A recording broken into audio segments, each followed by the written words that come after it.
നമസ്കാരം. ഇന്നത്തെ ചില ചുരുക്കം വാർത്തകളുമായി ഷാജി കിടക്കൽ. ഇന്ന് നവംബർ 29 വെള്ളി 2024 വാർത്തകളിലേക്ക്. കോതമംഗലം കുട്ടമ്പുഴയിൽ അട്ടിക്കളത്ത് പശുക്കളെ തിരയാൻ വനത്തിലേക്ക് കയറിപ്പോയ 3 സ്ത്രീകളെ കാണാതായി. പാറക്കുട്ടി, മായ ജയൻ, ഡാർലി സ്റ്റീഫൻ എന്നിവരെയാണ് കാണാതായിരിക്കുന്നത്. ഉച്ചയ്ക്ക് 1 മണിയോടെയാണ് ഇവർ വനത്തിലേക്ക് പോയത്. 4 മണിവരെ ഇവർ ബന്ധുക്കളുമായി ഫോണിൽ സംസാരിച്ചിരുന്നു. തുടർന്ന് ഫോൺ സ്വിച്ച് ഓഫായി. ഇവർക്ക് വഴിതെറ്റി കാട്ടിൽ കുടുങ്ങിയാകുമെന്ന് പോലീസ് നിഗമനം. ഇവരെ കണ്ടെത്താൻ രാത്രി വൈകിയും തെർമൽ ക്യാമറ ഉപയോഗിച്ചുള്ള പരിശോധന തുടരുകയാണെന്ന് മലയാറ്റൂർ DFO ശ്രീനിവാസ് അറിയിച്ചു. പോലീസും അഗ്നിരക്ഷാ സേനയും വനംവകുപ്പും നാട്ടുകാരും ചേർന്നുള്ള 50 പേരടങ്ങും 4 സംഘങ്ങളായിട്ടാണ് തെരച്ചിൽ നടത്തുന്നത്. ആന എഴുന്നള്ളിപ്പുമായി ബന്ധപ്പെട്ട പുറപ്പെടുവിച്ച മാർഗനിർദ്ദേശങ്ങളിൽ മാറ്റം വരുത്താനാകില്ലെന്ന് ഹൈക്കോടതി. ആനയില്ലെങ്കിൽ ആചാരങ്ങൾ മുടങ്ങുന്നത് എങ്ങനെയാണെന്നും ഏത് മതാചാരത്തിൻ്റെ ഭാഗമാണ് ഡിവിഷൻ ബെഞ്ച് ആരാഞ്ഞു. 15 ആനകളെ എഴുന്നള്ളിക്കാൻ അനുവദിക്കണമെന്ന് ആവശ്യപ്പെട്ട് തൃപ്പൂണിത്തുറ പൂർണ്ണത്രേയസ ക്ഷേത്ര സമിതി നൽകിയ ഹർജിയാണ് ഹൈക്കോടതി പരിഗണിച്ചത്. Doctor K. ശിവപ്രസാദിനെ APJ സാങ്കേതിക സർവകലാശാല വൈസ് ചാൻസലറായി നിയമിച്ച ഗവർണറുടെ നടപടി സ്റ്റേ ചെയ്യാൻ വിസമ്മതിച്ച് ഹൈക്കോടതി. സംസ്ഥാന സർക്കാരിൻ്റെ ഹർജി ഫയലിൽ സ്വീകരിച്ച കോടതി ഡോക്ടർ K. ശിവപ്രസാദിന് നോട്ടീസ് അയച്ചു. ഈ പാനലിൽ യോഗ്യതയുള്ളവർ ഉണ്ടായിരുന്നില്ലെന്നും സർവകലാശാലയിലെ ഭരണ സ്തംഭനാവസ്ഥ ഒഴിവാക്കാനാണ് താൽക്കാലിക ചുമതല നൽകി യോഗ്യത ഉള്ള ആളെ നിയമിച്ചതെന്നും ഗവർണർ കോടതിയെ അറിയിച്ചു. പമ്പ നിലയ്ക്കൽ സർവീസ് നടത്തുന്ന ലോ ഫ്ലോർ ബസ് കത്തിയ സംഭവത്തിൽ 4 ജീവനക്കാർക്കെതിരെ നടപടിയെടുത്തതായി KSRTC ഹൈക്കോടതിയെ അറിയിച്ചു. ഇലക്ട്രിക്കൽ വിഭാഗത്തിൽ 2 ജീവനക്കാരെ സസ്പെൻഡ് ചെയ്തെന്നും സൂപ്പർവൈസർ, ഡിപ്പോ എഞ്ചിനീയർ എന്നിവർക്കെതിരെ വകുപ്പുതല അച്ചടക്ക നടപടി സ്വീകരിച്ചുവെന്നുമാണ് സത്യവാങ്മൂലത്തിൽ ഉള്ളത്.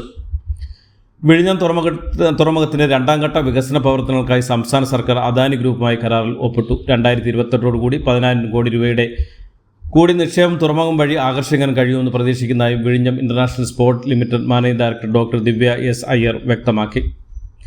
വയനാട് ദുരന്തത്തിൽ വീടും ഉറ്റവരും പിന്നുണ്ടായ അപകടത്തിൽ പ്രസിദ്ധ വരനെയും നഷ്ടപ്പെട്ട ശ്രുതിക്ക് സർക്കാർ ജോലി പ്രഖ്യാപിച്ചു. റവന്യൂ വകുപ്പിൽ ക്ലർക്ക് തസ്തികയിൽ ജോലി നൽകും. നിയമനം നടത്താൻ വയനാട് ജില്ലാ കളക്ടറെ ചുമതലപ്പെടുത്തി സർക്കാർ ഉത്തരവിറക്കി. സജി ചെറിയാന്റെ ഭരണഘടനാ വിരുദ്ധ പ്രസംഗത്തിൽ അന്വേഷണം ക്രൈംബ്രാഞ്ചിനെ കൈമാറി. സത്യസന്ധനായ ഒരു ഉദ്യോഗസ്ഥനെ അന്വേഷണത്തിന് ചുമതലപ്പെടുത്തണമെന്ന് ക്രൈംബ്രാഞ്ച് മേധാവിക്ക് നൽകിയ ഉത്തരവിൽ DGP ആവശ്യപ്പെട്ടു. അന്വേഷണ സംഘത്തിന് തീരുമാനിക്കാനുള്ള പാനൽ DGP ആവശ്യപ്പെട്ടിരുന്നു. അത് തിരുത്തിയാണ് കോടതി ഉത്തരവുപ്രകാരം അന്വേഷണം ഏറ്റെടുക്കാനും സംഘത്തെ തീരുമാനിക്കാനും ഉത്തരവിറക്കിയത്. CPM കുലശേഖരം നോർത്ത് ലോക്കൽ സമ്മേളനത്തിൽ വാക്കേറ്റവും സംഘർഷവുമെന്ന റിപ്പോർട്ടുകൾ. സംസ്ഥാന സമിതി അംഗങ്ങളായ K. രാജഗോപാൽ, K. സോമപ്രസാദ് എന്നിവരെ സമ്മേളന വേദിയിൽ പൂട്ടിയിട്ടെന്നും സമ്മേളനത്തിൽ ഔദ്യോഗിക പക്ഷം അവതരിപ്പിച്ച പാനൽ അംഗീകരിക്കാൻ കഴിയുന്ന പ്രതിഷേധക്കാരുടെ നിലപാടാണ് സംഘർഷത്തിൽ നയിച്ചതെന്നും റിപ്പോർട്ടുകളുണ്ട്. തർക്കത്തെ തുടർന്ന് കരുനാഗപ്പള്ളി ഏരിയ കമ്മിറ്റി കീഴിലെ ഭൂരിഭാഗം ലോക്കൽ സമ്മേളനങ്ങളും പൂർത്തിയാക്കാൻ കഴിഞ്ഞിട്ടില്ല. കഴിഞ്ഞ ദിവസം CPM തൊടിയൂർ ലോക്കൽ സമ്മേളനം തർക്കത്തെ തുടർന്ന് നിർത്തിവച്ചിരുന്നു. സംസ്ഥാനത്തെ IT-കളിൽ മാസത്തിൽ 2 ദിവസം ആർത്തവ അവധി അനുവദിച്ചു. വിദ്യാഭ്യാസ മന്ത്രി V. ശിവൻകുട്ടിയാണ് ഇക്കാര്യം അറിയിച്ചത്. IT-കളിൽ ശനിയാഴ്ച അവധി ദിവസമാക്കിയിട്ടുണ്ട്. IT ട്രെയിനികളുടെ ദീർഘകാല ആവശ്യം പരിഗണിച്ചാണ് മന്ത്രി V. ശിവൻകുട്ടിയുടെ ഈ തീരുമാനം. SDPI വെൽഫെയർ പാർട്ടി എന്നിവരെ മുന്നിൽ നിർത്തി CPM തെരഞ്ഞെടുപ്പിലെ പരാജയം മറച്ചുവെക്കാൻ ശ്രമിക്കുകയാണെന്ന് Muslim League general secretary PM A. Salam. Jamaat-e Islami Hira സെൻട്രലിൽ ഏത് CPM നേതാവാണ് പോവാത്തതെന്നും CPMനെ അനുകൂലിച്ചാൽ നല്ല പാർട്ടി, എതിർത്താൽ മോശം പാർട്ടി, ഇതാണ് അവരുടെ നിലപാടെന്നും അദ്ദേഹം വിമർശിച്ചു. പത്തനംതിട്ടയിലെ +2 വിദ്യാർത്ഥിയുടെ മരണത്തിൽ നിർണായക കണ്ടെത്തൽ. 17-കാരിയായ പെൺകുട്ടി ആത്മഹത്യയ്ക്ക് ശ്രമിച്ചിരുന്ന വിവരമാണ് പുറത്തുവരുന്നത്.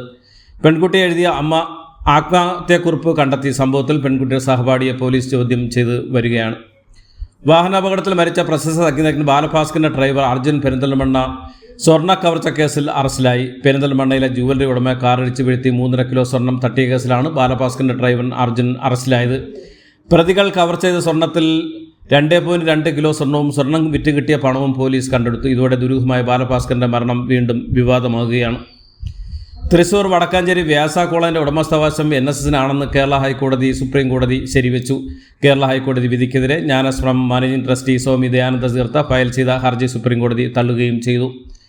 നടനും നിർമ്മാതാവും സംവിധാനമായ സൗബിൻ ഷാഹിറിൻ്റെ ഉടമസ്ഥയിലുള്ള പറവ ഫിലിംസിൻ്റെ ഓഫീസിലെ ആദായനികുതി വകുപ്പിൻ്റെ റെയ്ഡ്. പറവ ഫിലിംസ് നടത്തിയ സാമ്പത്തിക ഇടപാടുകൾ സംബന്ധിച്ചാണ് പരിശോധന.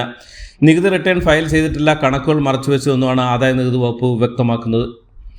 കോഴിക്കോട് നിന്ന് കൊച്ചിയിൽ വിനോദയാത്രയ്ക്കെത്തിയ സ്പെഷ്യൽ സ്കൂൾ വിദ്യാർത്ഥികൾക്ക് ഭക്ഷ്യവിഷബാധ ഏറ്റ സംഭവത്തിൽ നടപടിയുമായി നഗരസഭ. ഭക്ഷണം തയ്യാറാക്കി നൽകിയ ലില്ലീസ് കിച്ചൺ എന്ന കേറ്ററിംഗ് സ്ഥാപനം നഗരസഭ അടപ്പിച്ചു. കൊച്ചി MM റോഡിൽ പ്രവർത്തിച്ചിരുന്ന സ്ഥാപനത്തിൻ്റെ ലൈസൻസ് ഭക്ഷ്യ സുരക്ഷാ വകുപ്പ് സസ്പെൻഡ് ചെയ്തിട്ടുമുണ്ട്.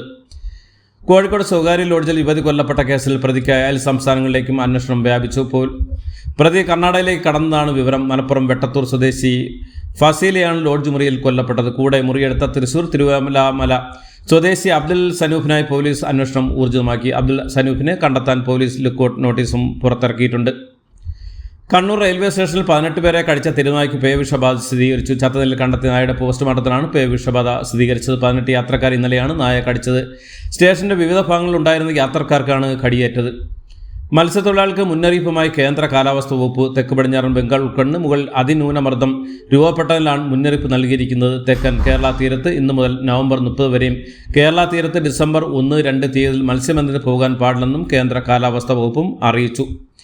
മഹാരാഷ്ട്ര സർക്കാർ രൂപവൽക്കരണത്തിലുള്ള ചർച്ചയുമായി മഹായുക്തി നേതാക്കൾ ഡൽഹിയിൽ. ദേവേന്ദ്ര ഫഡ്നവിസും ഏക്നാഥ് ഷിതേന്ദ്രയും അജിത് പവാറും ചർച്ചകൾക്കായി ഡൽഹിയിലെത്തി. ജാർഖണ്ഡിൽ പുതിയ മന്ത്രിസഭ സത്യപ്രതിജ്ഞ ചെയ്തു അധികാരമേറ്റു. സംസ്ഥാനത്തിന്റെ 14ാമത്തെ മുഖ്യമന്ത്രിയായി മുഖ്യഭരണ കക്ഷിയിലെ ജെഎംഎമ്മിന്റെ ഹേമന്ത് സോറൻ സത്യപ്രതിജ്ഞ ചെയ്തു.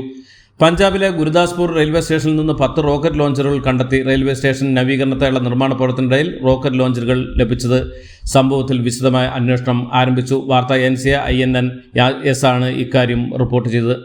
ലഷ്കർ ഭീകർ സൽമാൻ റഹ്മാൻ ഖാനെ റുവാണ്ടയിൽ നിന്ന് ഇന്ത്യയിലെത്തിച്ചു. ബംഗളൂരു ജയിൽ കേന്ദ്രീകരിച്ചുള്ള ഭീകര പ്രവർത്തന ഗൂഢാലോചന കേസിൽ ദേശീയ അന്വേഷണ ഏജൻസി തിരയുന്ന പ്രതിയാണ് സൽമാൻ. CBIയുടെ ഗ്ലോബൽ ഓപ്പറേഷൻ സെന്ററിന്റെ നേതൃത്വത്തിൽ NSIയുടെയും ഇന്റർപോളിന്റെയും കിഗാലി നാഷണൽ സെൻട്രൽ ബ്യൂറോയുടെയും സഹായത്തോടെയാണ് രഹസ്യ ദൗത്യം നടത്തിയത്. ഗോവ അന്താരാഷ്ട്ര ചലച്ചിത്രമേളയിൽ സുവർണ മയൂരം സ്വന്തമാക്കി. സൗളി ബിലുവെറ്റ സംവിധാനം ചെയ്ത ലുത്വാനിയൻ ചിത്രം ടോക്സിക്. 40 ലക്ഷം രൂപയാണ് സമ്മാനത്തുക. ലോക ചലച്ചിത്ര മേഖല ആജീവനാന്ത സംഭാവനയ്ക്ക് കേന്ദ്ര സർക്കാർ ഏർപ്പെടുത്തിയ സത്യജിത് റായ് പുരസ്കാരം മേളയിൽ ഫിലിപ്പ് നോയ്സ് സമ്മാനിച്ചു. Indian film personality of the year പുരസ്കാരം ബോളിവുഡ് താരം വിക്രാന്ത് മാസിക്കിനും നൽകി. ഡൽഹിയിൽ വായുമലിനീകരണ നിയന്ത്രണത്തിനായി ഗ്രേഡഡ് റെസ്പോൺസ് ആക്ഷൻ പ്ലാൻ 4 അനുസരിച്ചുള്ള നടപടികൾ ഡിസംബർ 2 വരെ തുടരാൻ നിർദ്ദേശിച്ച് സുപ്രീം കോടതി. സ്കൂളുകളെയും കോളേജുകളെയും ഈ നടപടിയിൽ നിന്ന് ഒഴിവാക്കിയിട്ടുണ്ട്. തിങ്കളാഴ്ച ചേരുന്ന commission for air quality management യോഗത്തിൽ GRAP 3-ലേക്കോ 2-ലേക്കോ ചുരുക്കിക്കൊണ്ടുവരുന്നതിന്റെ തീരുമാനമെടുക്കുമെന്നും സുപ്രീം കോടതി വ്യക്തമാക്കി. ബംഗ്ലാദേശിലെ ഇടക്കാല സർക്കാർ അറസ്റ്റ് ചെയ്ത ആത്മീയ നേതാവ് ചിന്മയ് കൃഷ്ണദാസിനെ ഉടൻ വിട്ടയക്കുമെന്ന് മുൻ ബംഗ്ലാദേശ് പ്രസിഡന്റും അവാമി ലീഗ് നേതാവുമായ ഷെയ്ഖ് ഹസീന. അറസ്റ്റ് അനീതിയാണെന്നും രാജ്യത്തെ എല്ലാ ജനങ്ങൾക്കും സ്വാതന്ത്ര്യവും ജീവനും സ്വത്തിനും സുരക്ഷയും ഉറപ്പുവരുത്താൻ സർക്കാരിന് ബാധ്യതയുണ്ടെന്നും എന്നാൽ യൂണിറ്റ് സർക്കാർ എല്ലാ മേഖലയിലും പരാജയമാണെന്നും ഷെയ്ഖ് ഹസീന വാർത്താക്കുറിപ്പിൽ പറഞ്ഞു. മഹാരാഷ്ട്രയിൽ മഹാവികാസ് അഘാഡിയുടെ ദയനീയ തോൽവി കാരണം കോൺഗ്രസിന്റെ മനോഭാവമാണെന്നും വിമർശനമായി ഉദ്ധവ് താക്കറെ ശിവസേന നേതാവ് അബദാസ് ദൻവെ. അത്യാധുനിക പ്രതിരോധ സാങ്കേതിക വിദ്യ വികസിപ്പിച്ച ഇന്ത്യൻ റിവേഷൻ യുദ്ധവിമാനങ്ങളുടെയും ടാങ്കുകളുടെയും ശത്രുവിന്റെ റഡാർ കണ്ണിൽപ്പെടാതെ മറയ്ക്കുന്ന മെറ്റീരിയൽ സർഫസ് ക്ലോക്കിംഗ് സിസ്റ്റമാണ് ഇന്ത്യയിൽ ഗവേഷകർ വികസിപ്പിച്ചത്. ഇന്ത്യൻ നാവികസേനയ്ക്ക് പുതിയ കരുത്തായി മാറിയ ആണവ അന്തർവാഹിനി INS ആരിഖാദിൽ നിന്ന് ആദ്യ ദീർഘദൂര ബാലിസ്റ്റിക് മിസൈൽ വിജയകരമായി പരീക്ഷിച്ചു നാവികസേന. തന്റെ സർക്കാരിന്റെ കാലത്ത് അദാനി ഗ്രൂപ്പ് ആന്ധ്രാപ്രദേശ് സർക്കാർ ജീവനക്കാർക്ക് കോടികൾ കൈക്കൂലി നൽകുന്ന ആരോപണത്തിൽ പ്രതികരിച്ച് മുൻ മുഖ്യമന്ത്രി YS ജഗൻമോഹൻ റെഡ്ഡി. മണിപ്പൂരിൽ സായുധ സേനയ്ക്കുള്ള പ്രത്യേക അധികാര നിയമമായ അപ്സ പിൻവലിക്കണമെന്നും ജിരിബാമിൽ 3 സ്ത്രീകളെയും കുട്ടികളെയും കൊലപ്പെടുത്തിയവരെ കണ്ടെത്തണമെന്നാവശ്യപ്പെട്ട് ഇംഫാൽ ഈസ്റ്റ് ജില്ലയിൽ ആയിരങ്ങൾ റാലി നടത്തി. ഇതോടുകൂടി ഇന്നത്തെ വാർത്തകൾ കഴിയുന്നു. എല്ലാവർക്കും നന്ദി, നമസ്കാരം.